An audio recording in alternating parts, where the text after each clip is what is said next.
Hey, it's Peter with the Garden Family. It's January 12th and I'm down in my seed starting room, and it's an exciting time of year because I'm just about to start the first seeds of the season. Now, one of the things that can be pretty tricky about starting all your vegetable plants from seeds is getting the timing right. So in this video, I'm going to lay out the exact times that I start all my veggies from seed. So let's go. So first of all, how I organize my seeds is by starting period.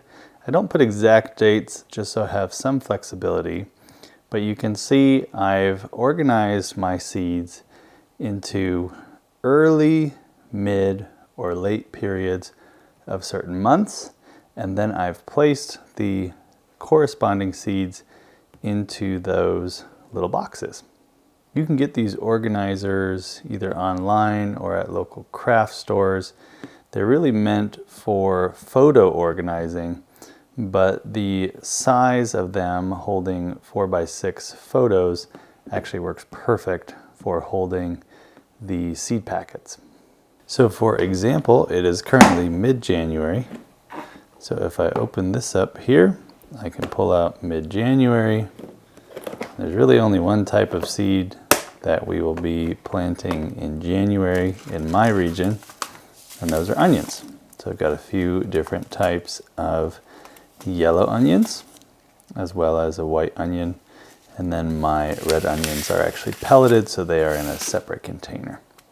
Now, one caveat to this video is that timing of seed starting is incredibly regionally specific.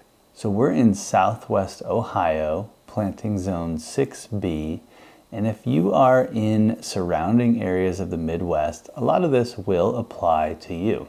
That being said, even driving, say, 50 to 100 miles north of here can significantly change the planting dates that you'd go for.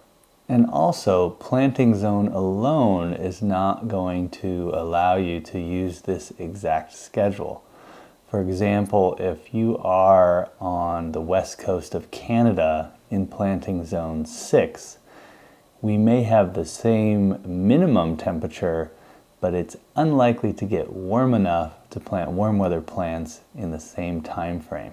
That being said, we will go over some sequences and generalities that I think you should be able to adapt to fit your specific growing conditions.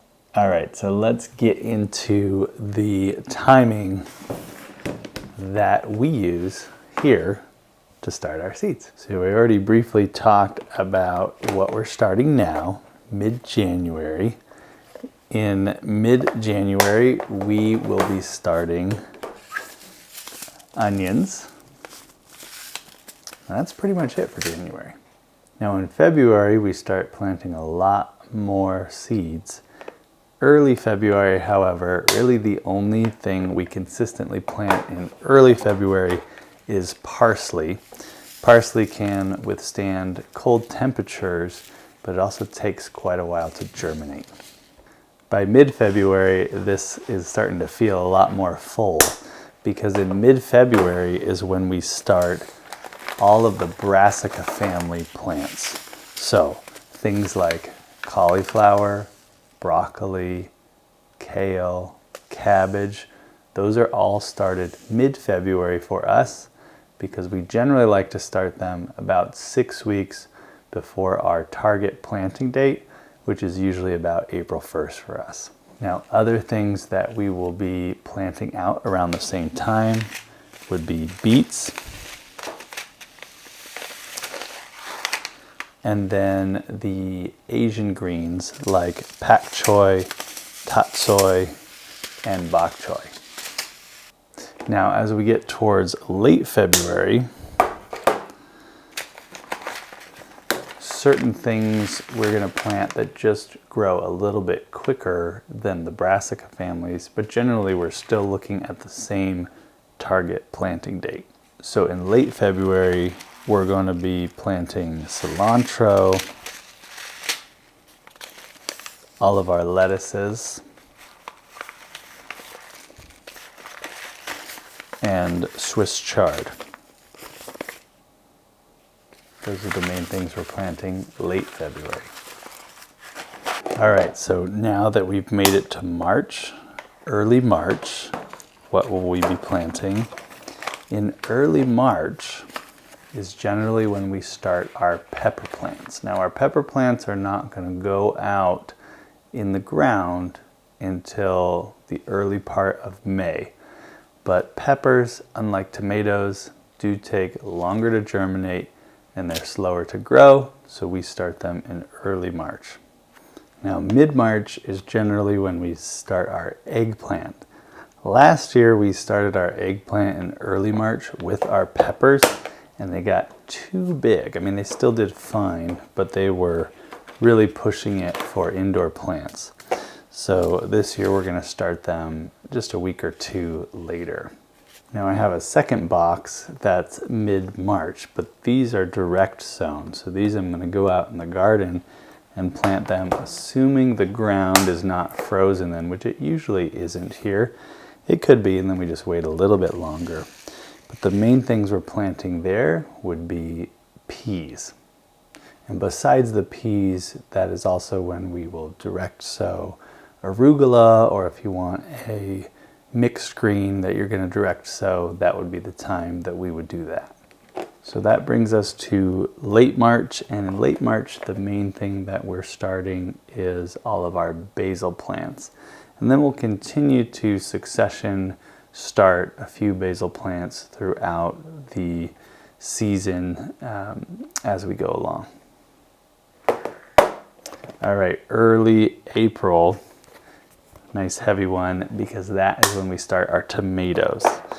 Now that might seem a little bit late, and what you're gonna see on social media is you're gonna see a whole bunch of people starting tomatoes very, very early.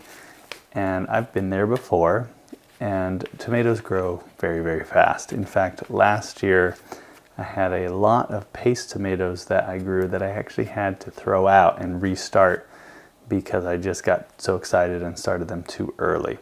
So somewhere around a month before planting time is generally when I like to start my tomatoes. All right, so mid-April, smaller box. Oftentimes I'll start my determinate tomatoes a little bit later than the indeterminate tomatoes because I know we have more than enough of a growing season to get a full crop out of the determinate tomatoes. So a lot of the determinate paste tomatoes, we start just a little bit later towards mid-April. All right, so that brings us to late April, also a pretty heavy box.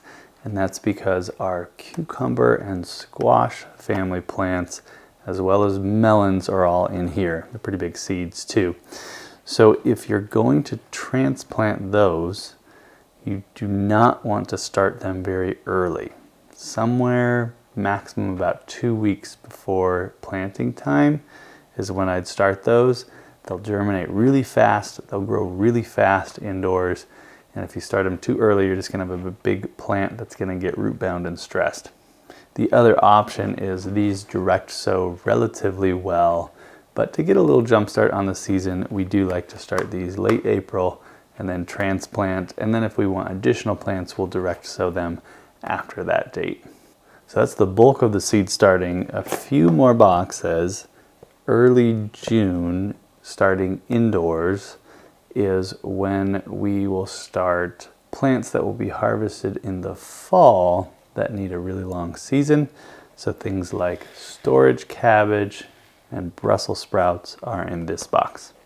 And now I don't have dedicated boxes for them because the seeds are in the spring area, but in July is when you're gonna need to start over your cool weather plants like your brassicas indoors for fall planting. And those generally are gonna go out into the ground by the middle of August where we are, so that way we can get them harvested by the end of October, early November.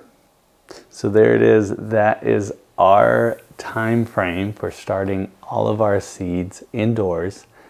Of course, your specific timing will be a little bit different than ours, but hopefully that gives you a framework of why we start seeds at certain time frames and so that you can adapt that to your specific growing region. So as always, if you have any questions, just leave them in the comments below. I'm happy to answer them. Happy gardening, everyone.